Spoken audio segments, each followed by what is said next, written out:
You already know. Another segment.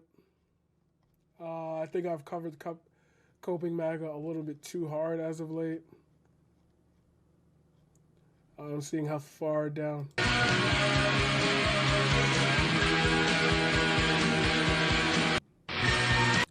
Fucking emos.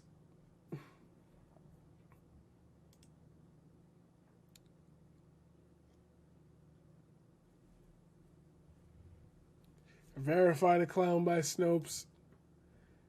Trying to figure out how Biden won a record low of only 16.7% of all U.S. counties, yet supposedly won an election with the most votes in history. Population density. We meet again. We fucking meet again. We meet again, my good friend. Is a map. Sorry, I've been dying to cover both All Gas No Brakes video and why American public transit is so bad. So let's we'll end the stream on this, I guess, if that's okay with you guys. I probably will be back around like Monday. I think Monday is a good day, if not Tuesday. I'll probably be back Tuesday. Sorry, I have some good news for you guys. I am developing a schedule. I understand I've been fleeting, and a lot of you guys have been following me, expecting consistency. As always, you can check out the YouTube VODs. I clip them myself, so that's why I can't stream every day, because I literally have to pour between work and doing this. But at the same time, I do understand you want consistency from me, so I'm working on that. There is a schedule that is being built. I have to confer with a few people based on, I work weddings, I do video, as you can obviously tell. God damn, I look sweaty on the cam. Getting closer to the camera. Hold on. Jesus, I'm melting over here. But yeah, no, This is a map of Chicago's train system. we're getting there. If you look at its design, it's not hard to figure out what it was built to do. All its different lines intersect here in Chicago's downtown, and then fan outward. This is a system that's really good at moving people between the suburbs or the outer rings of the city and downtown. But that's not really useful to my friend Nina. I am a Chicago resident and I live in Avondale. I drive to work every day. I drive 25 minutes to Elmwood Park, which is a suburb right on the border of the city. Nina actually lives right by a bus stop and a train stop. But if she commuted that way, I could take the bus down Addison, but the bus route stops at the border of the city. So it would be a pretty long walk, like 45-minute walk maybe. Or maybe I could take the train down to the loop, and then I would have to get on the Metro, which is the train that goes to the suburb. Nina said she would commute on public transit if it made sense. But for her, it doesn't. Transit systems across the U.S. were built to serve a very specific type of commute, from outside the center of the city to inside it. But studies show that today the most common American commute is actually from suburb to suburb, routes that public transit in the U.S. usually doesn't serve. It's one reason that the overwhelming majority of Americans get to work by driving alone, and there are a few reasons that isn't ideal. First, it means the overwhelming majority of Americans are also required to own a car in order to work, and that's expensive, the second biggest household expense for Americans.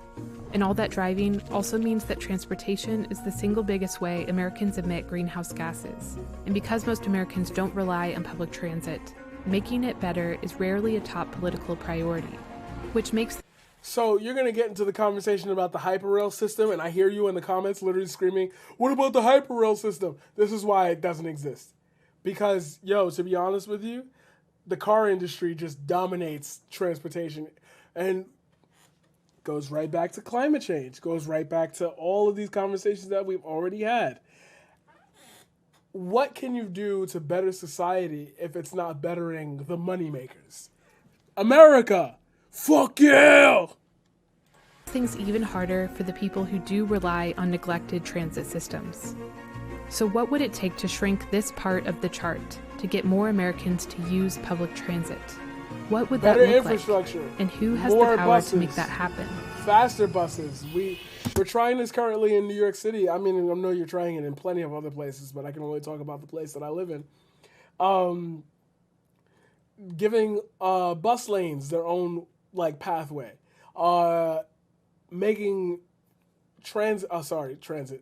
making MTA subways and other pathways their own lanes. But again, now this even toils into the idea of personal responsibility, to where people need to keep it clean. But what are the incentives to that if they were already shitty service from the beginning? We need to overhaul the system and make it affordable for everyone so that way they feel more inclined to take it. But they're not going to do that because money matters. And we know if people don't need cars in big cities, they're going to use public transit. And therefore, we can charge whatever the fuck we want because they'll have no choice but to take it. Because they're not going to buy a car.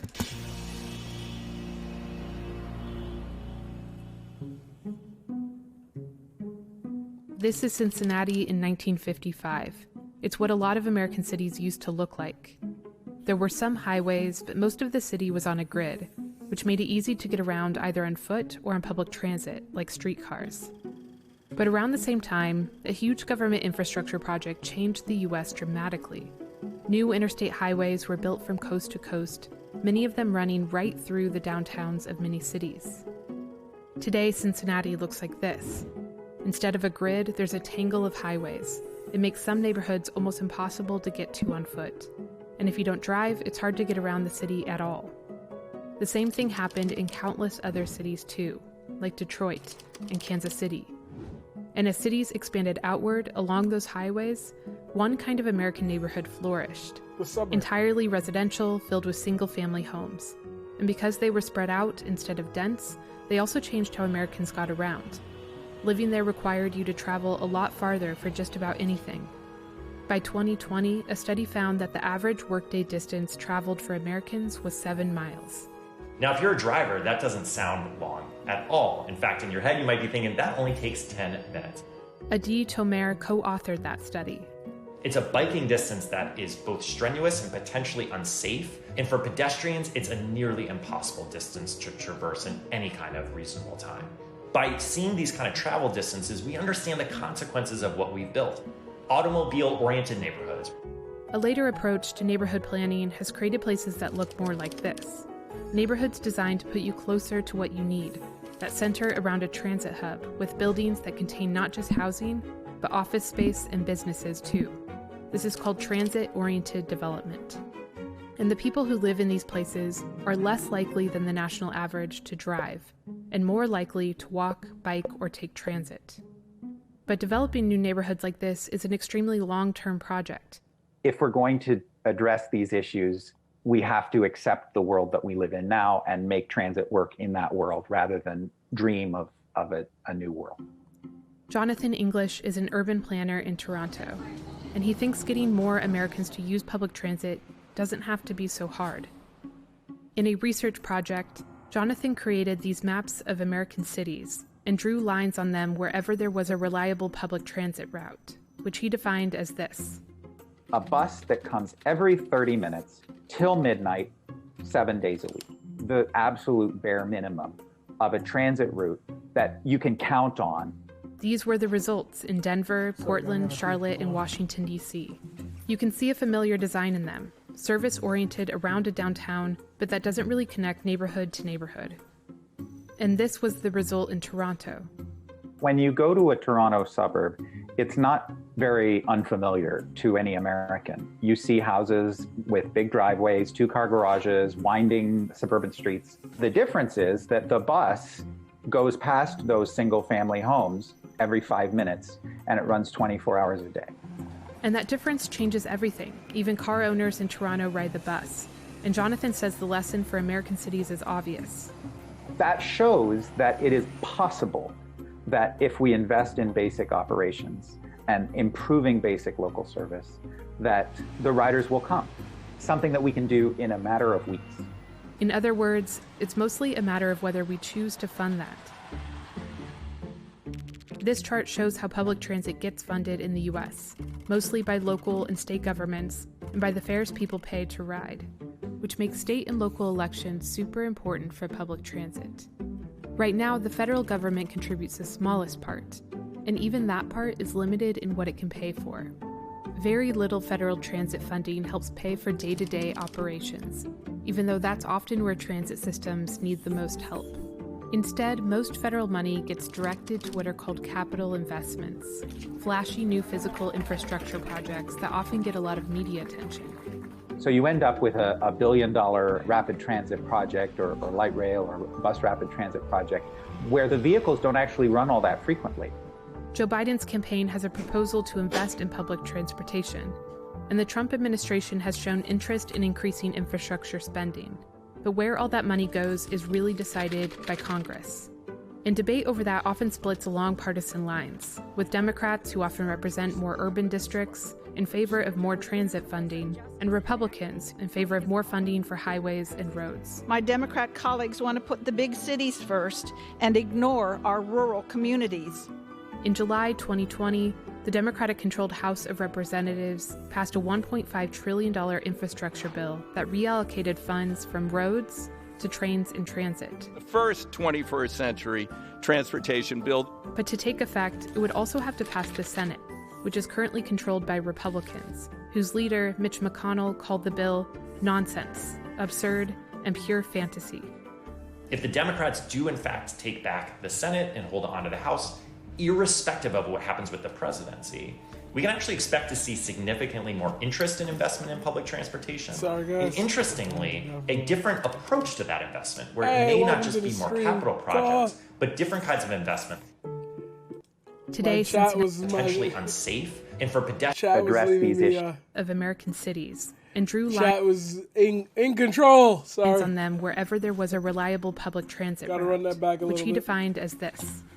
a bus that comes every 30 minutes till midnight, 7 days a week. The absolute bare minimum of a transit route that you can count on. These were the results in Denver, Portland, Charlotte, and Washington, D.C. You can see a familiar design in them, service-oriented around a downtown, but that doesn't really connect neighborhood to neighborhood. And this was the result in Toronto. When you go to a Toronto suburb, it's not very unfamiliar to any American. You see houses with big driveways, two-car garages, winding suburban streets. The difference is that the bus goes past those single-family homes every 5 minutes, and it runs 24 hours a day. And that difference changes everything. Even car owners in Toronto ride the bus. And Jonathan says the lesson for American cities is obvious. That shows that it is possible that if we invest in basic operations and improving basic local service, that the riders will come. Something that we can do in a matter of weeks. In other words, it's mostly a matter of whether we choose to fund that. This chart shows how public transit gets funded in the US, mostly by local and state governments and by the fares people pay to ride, which makes state and local elections super important for public transit. Right now, the federal government contributes the smallest part, and even that part is limited in what it can pay for. Very little federal transit funding helps pay for day-to-day operations, even though that's often where transit systems need the most help. Instead, most federal money gets directed to what are called capital investments, flashy new physical infrastructure projects that often get a lot of media attention. So you end up with a $1 billion rapid transit project or light rail or bus rapid transit project. Oh, shit. Where the vehicles don't actually... They even brought in New York City that here. often get a lot of media attention. Yo! So you end up with a $1 billion rapid transit project or light rail. So let's no more chair, nice. So we can really talk about this in I keep using this word because that's what you're here for, paradigm. So in New York City, we got an expansion of the Q line. And that went 3 extra stops. And it was supposed to funnel like more activity into 2nd Avenue. But the people who lived on 2nd Avenue didn't really generally care because if you walked up 2 more blocks, you got the Lexington Avenue line. So we spent all that money on infrastructure to get 3 extra stops instead of using all that money to improve the service that we already had in the existing lines. There's this case to be made that maybe it's more about accessibility for people who already are going to pay for it, no matter what the cost, because of gentrification and expansion of housing, than it actually is about public transit serving, the public. And, they rarely care about the public. Rail or bus rapid transit project where the vehicles don't actually run all that frequently. Joe Biden's campaign has a proposal to invest in public transportation, and the Trump administration has shown interest in increasing infrastructure spending. But where all that money goes is really decided by Congress. And debate over that often splits along partisan lines, with Democrats, who often represent more urban districts, in favor of more transit funding, and Republicans in favor of more funding for highways and roads. My Democrat colleagues want to put the big cities first and ignore our rural communities. In July 2020, which is not even remotely true, because if we put the big cities first, then we can build the foundation for reaching out into the suburbs. But people in the suburbs often already have cars. So even extending that further out into the suburbs is literally a loss in like value and a loss in what? Damn. Ladies and gentlemen, it is 2 hours into the stream. Therefore, I must remind you, it literally costs nothing to hit the follow button. And if you do, you can help fill this critical function overload button. Shut the fuck up! Oh, we have a subscriber, Capnitson. Appreciate the follow. I love to just watch the follows. I've set up some amazing things. But anyway, help me fill the critical function overload button. It's located over there.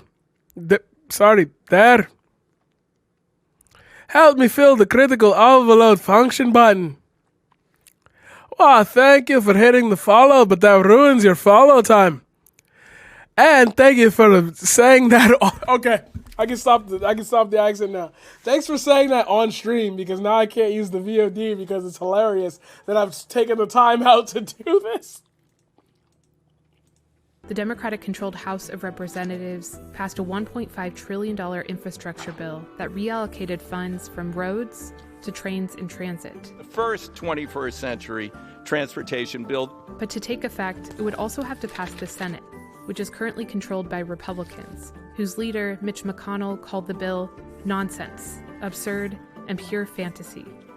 If the Democrats do in fact take back the Senate and hold on to the House, irrespective of what happens with the presidency, we can actually expect to see significantly more interest in investment in public transportation.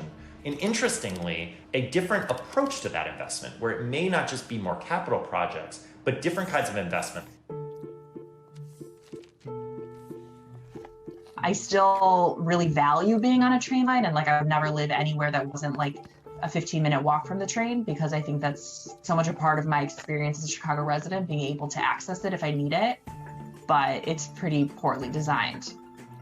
Most Americans live in places that were built for cars. If we want to change that in the long term, we'll have to build communities that look differently. Right now, Americans drive because it's the most convenient option. But that also means that you don't actually need to transform a whole country to get more people to ride public transit.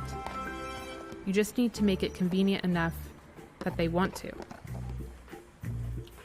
Shut the fuck up! Thanks for watching this episode of our 2020 election series.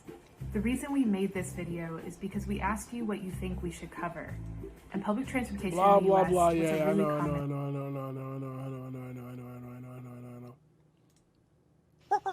The Joe Rogan Experience.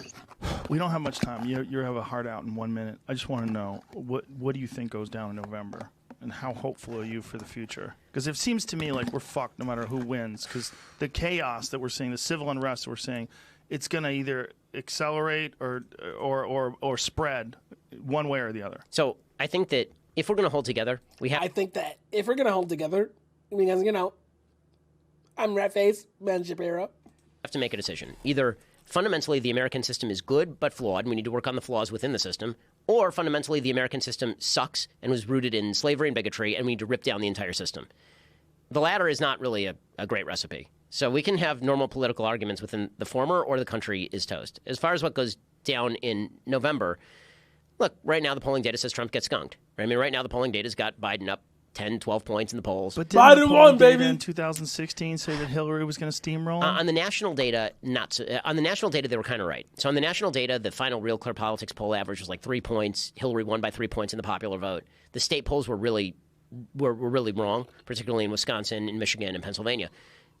on this one, because Trump is universally losing in like all the swing states and is in spitting distance in Texas, he's got a lot of ground to make up right now. Listen, Biden is running almost the ideal campaign. He's not alive. He's a not alive person. And as it turns out, beating a dead horse is actually kind of tough. Right? He's like, that was because funny. He's not threatening. He's fundamentally non-threatening. You look at Biden, and do you feel threatened by Biden? I don't feel threatened by Biden. The man's not alive. You can't threaten me with a corpse. Right? And so Trump, who is innately volatile and looking for something to kind of attack, is his own worst enemy. Yeah. Like with Hillary, the untold story of 2016 is that Trump didn't win, Hillary lost. Yeah. People hated Hillary's guts. And the stat that proves it is that people who hated both Trump and Hillary broke for Trump pretty heavily. Yeah. Right now, people who don't like either Biden or Trump are breaking nearly universally for Biden because Trump is so off-putting. And I've said for a long time, politics is about the art of making it hard to vote for your opponent and easy to vote for you. And Trump is fairly good at number one, and he is awful. He is god-awful at number two. Making it easy to vote for him, that's a toughie. So you were the guy who then went on to say, all right, ladies and gentlemen, the stream is going to end very soon. I just want to spend some time on, I've always said before, we're going to meet the man. It's time to meet the man. I'm going to spend a little bit of time, probably about 15 minutes for content, maybe even 7 minutes because I think I make VOD clips a little too long. We're going to go down Donald Trump's Twitter, and I'm going to sit here and explain to you, or try to explain to you from a normal man's perspective, what the fuck this is. So I have SentinelBot installed. That's what you're seeing here with this disruptive rating. And his disruptive rating goes up and down depending on, I guess, what he retweets versus what he actually tweets. First tweet I see. The number of ballots that our campaign is challenging in the Pennsylvania case is far larger than the 81,000 vote margin. It's not even close. Fraud and illegality are a big part of the case. Documents being completed. We will appeal. How many times do you want to lose this election? So this case has been thrown out. Pennsylvania already certified. It's over for him. He's saying this because he wants to sow discord. He wants to leave on the note, and this is what I was afraid of. This is what I was dying to be afraid of. And anyone with a margin of knowing me knows that I was saying this from the very beginning. What's going to end up happening here, matter of fact, I think Congress, I stand by this even though the previous game, the Mrs. lawsuit grounds by ballot certification was reviewed by House item. If it doesn't think his election should be certified, the House should not seat him. Mrs. suit does by throwing. It is not a rule of this. That's a rule. The previous not going to throw out the mail-in voting so constitutional. So they pitched it tonight. Okay. Anyway, yeah. So this is just a lie. Like, when I say a lie, I don't mean like, oh, it's a nice fib that he's telling, to kind of hide you from the... He's setting up for 2024. He's setting conservatives up to run on this platform of the system is rigged against you. Vote in your best interest and show them that, like, we are the silent majority. It's false. It's straight up a lie. Oh, God, a new tweet came up. This here, impersonating fraud. I want people to understand voter fraud. Please don't tell me that's fucking Diamond and Silk. Please, yeah, I didn't even know it was them, and I just realized it was them. That's crazy. Voter fraud. Voter fraud is this here, impersonating fraud at the polls, false registrations, duplicate voting, fraudulent use of absentee ballots, buying votes, illegal assistance at the polls, ineligible voting, like illegal aliens voting in this here, dead people voting, altering the vote count. None of that happened. What the fuck is going on? None of that happened. Petition fraud. Those are some of the fraudulent activities. And if any of those activities took place in this election, that is voter fraud. That's right. Now, guys, if any of those things happen, that's voter fraud. Regardless or not, if it happened, let's say it did happen. Let's just agree. There was widespread voter fraud. To what degree? If 10 votes were fraudulent in every state, that doesn't swing the election. If 1,000 votes were fraudulent in every state, that doesn't swing the election. See what I mean? It's easy to say that there was, but don't put a quantifiable amount on it. And that's what I hate about Donald Trump, is that he won't say out loud the quiet part. There was voter fraud, but not enough to make me lose. Just enough to, like, prove that it happens. Which, on a small scale, let's be honest, 1 or 2 votes can get lost. 3 or 4 votes can get lost. Not enough to throw an entire election, and this is just sad. There's a difference between voter fraud and election fraud. I just explained voter fraud, but election fraud is when you talk about the system. The system. Like the systems that's being used and how the votes are tabulated and how the votes was pulled from Donald Trump and given to Biden. That's the fraud inside of. So there's no fraud that gave Biden votes to Trump? See, it's all one-sided. That's the problem, is that you assume that it's one-sided.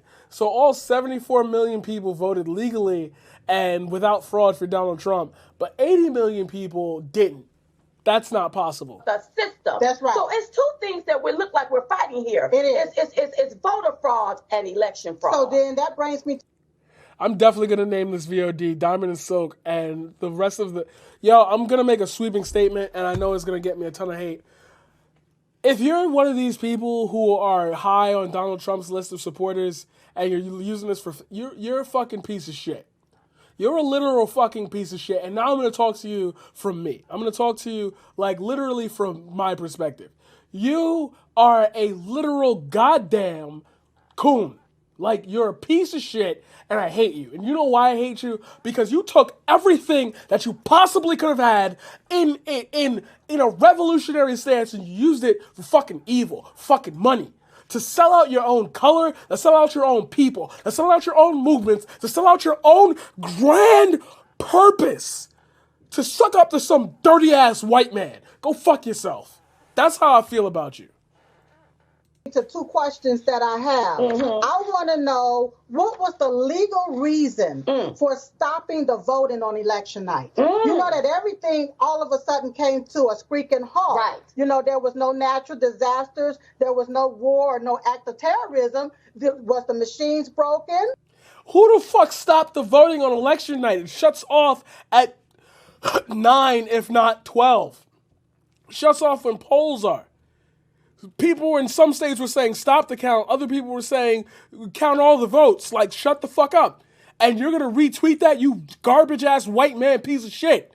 Like, now I'm mad. Now you're hearing me literally, like, out of character. Fuck that. No, you're not going to sit here and sit here and sit here and sit here and repeatedly repeat these dumbass lies that you keep repeating over and over and over and over and over again to make yourself feel better for fucking losing an election. It's over for you. It's game over. You lost. That's it. Like, you're done. And you propping up my people, sadly, for the sake of furthering your own agenda is a bunch of bullshit. Because you're not even saying anything that makes fucking sense. You're just driving us all to get riled up and angry. You're a troll. You're a troll. You did it. You got to me. You got my attention. I could be talking about world issues, the idea of empathy and humanity. I could bring up questions about the worthiness of man to even step foot in the technological age, not using it for the right reasons, and you got me discussing you. You're a troll. Donald Trump is literally the living embodiment of 4chan. And you got me. You got me mad, you got me upset, you got me rage tweeting at you. My Twitter fingers did not turn into trigger fingers, but I'm still typing. You got me. I love you for that. Because for once in my life, I can't believe it, a troll got to me. Going back. And then, how did everybody decide to stop in several different states all at the same time? Because clocks are a thing. Not only that, in Georgia, they was reporting 99%. Yeah. It should have been called for President Trump, and it was not. It was not being reported in Georgia at 99%. What the fuck are you on? Another thing, who authorized the removal of Trump votes, okay, at a particular time? The votes that was allocated to Trump. So, you know, when they're counting the votes, those votes are tallying up their additions. They're being added. But according to the timestamp entries from the New York Times, who got their data information from Addison Research, in Pennsylvania, on November the 3rd, at 11:08 p.m., President Trump all of a sudden lost 17,877 votes. It was removed from his count, while at the same time, Biden gained 17,930 votes. So what I want to know is if these votes were deleted or removed from President Trump's tally amount at 11:08 p.m. on November the 3rd, who authorized it? Wow. You know what I'm saying? That's interesting. What reason did they have to remove those votes? That's an interesting concept. On top of that, I know you all are hearing about these judges. These judges in the lower courts, how they're ruling and they're not ruling in our favor. But here is the deal. This is going to have to go to the U.S. Supreme Court because constitutional laws was broken here. That's what I'm saying. It's up to the state legislators to put laws in place. You can't make backdoor deals. Well, even down to the deal that was made with Abram and Dumb shit. Anyway, next. Specific allegations were made, and we have massive proof in the Pennsylvania case. Some people don't want to see it. They want nothing to do with saving our country. Sad. Literally just crying out for attention. Show the proof. Yo, if somebody says, yo, I got proof that you lied to me. I got proof that you cheated on me. Show me it. If you hesitate to show me it, I think that you're the one who's doing it. Why would you bring it up if you don't have the proof? Why would you say you have the proof and then refuse to show it? That's obvious. I know that my audience is smart enough to have that on the top of their heads, but for anybody who's new here, yeah, that's bullshit. That's literal bullshit. The Wisconsin recount is not about finding mistakes in the count. It's about finding people who voted illegally. In that case, will be brought after the recount is over on Monday and Tuesday. We found many illegal votes. Stay tuned. Nope, you didn't find anything. Fox News daytime is virtually unwatchable, especially during the weekends. Watch OANM News, Mass, anything else. You won't have to suffer through endless interviews with Democrats, and even worse. So he's turning on Fox now because he's a fucking child. So much credit to all the brave men in the State House is worth defending. Shut the fuck up. So much credit to the 1,126,940 votes were created out of thin air. Won Pennsylvania by a lot, perhaps more than anyone will ever know. The Pennsylvania votes were rigged. All the swing states, also the world is watching. So Trump only lost. So the election was only rigged in states that Trump lost. That don't sound like a sore loser to you? Bro, you only won because you used that cheap move. If you didn't use that move, I would have won. Fucking jackass. All right. I think I've covered this deeply enough. Oh, no, we're going to go through another one. Biden did poorly in big cities, except those of Detroit. More votes than people. That didn't happen. Philadelphia, Atlanta, and Milwaukee, which he had to win. Not surprising, they are all located in the most important swing states and are known for being politically corrupt. No, they're not. If you'd like me to disprove that even further, just look at the comments. You can lie. It's a lie. Straight up a lie. Like, as a matter of fact, those are the ones that he attacked for being poorly funded and allowing riots and shit. Like, coronavirus vaccine deliveries will start next week. Did not happen because we are literally here. That's not going to happen. But it might. You know, I'm going to call that one a spade. It might. And are you hopeful that they're going to rule in your favor? You know, I always say that I never know exactly what a court is going to do. I can only say what evidence that we are going to present, and the evidence that we are going to present will be compelling, will be extremely strong, showing that the result of Nevada was wrong when it was certified to go for Joseph Biden, because, in fact, Donald Trump is the one who won Nevada. And so that is what we can do. We can go in and put that evidence forward. So we're going to show that Donald Trump really won the state with the evidence that we have, even though they certified it already. And then this is the last thing I'll leave you guys on. This shit is literally a fascist dream. I will only allow somebody to take over the presidency if he can prove that his votes weren't obtained. If his votes were obtained fairly, which we know they were, and now he's choosing to say not. Look, I could spend hours on this, and I always say I could spend hours, but I choose not to because I don't want to bore you. But in a real like life situation, guys, please do not take that with a grain of salt. There is a real threat on our hands when it comes to how people are dealing with this man. Like, this is fucking ridiculous. This is fucking ridiculous. You know for a fact that you lost the election and it's over. It's over, it's over, it's over. And saying shit like this makes me feel like he's going to try to create some type of national controversy to enable martial law. And then at that point, all right, we have a situation on our hands. We clearly can't have a transitional presidency right now. Maybe we could delay it for like a year or whatever. It's planned.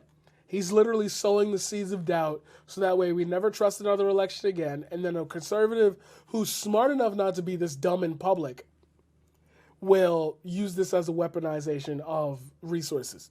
We'll use this as a weaponization of all the people who feel hurt from the last election, 2020 election, and power through the 2024 election. Unless we put more progressives on the state. I'm not telling you to be a Democrat. I'm not telling you to be a Republican. I'm telling you just pay the fuck attention. I'm telling you this because I'm genuinely nervous that, like, the right people will do the wrong things. And when you start seeing complacency out of one party and straight up aggression from the other party, you're going to end up in a very bad situation. So please do me a favor and take care of yourselves. Like, that's the best, like, advice that I can give you.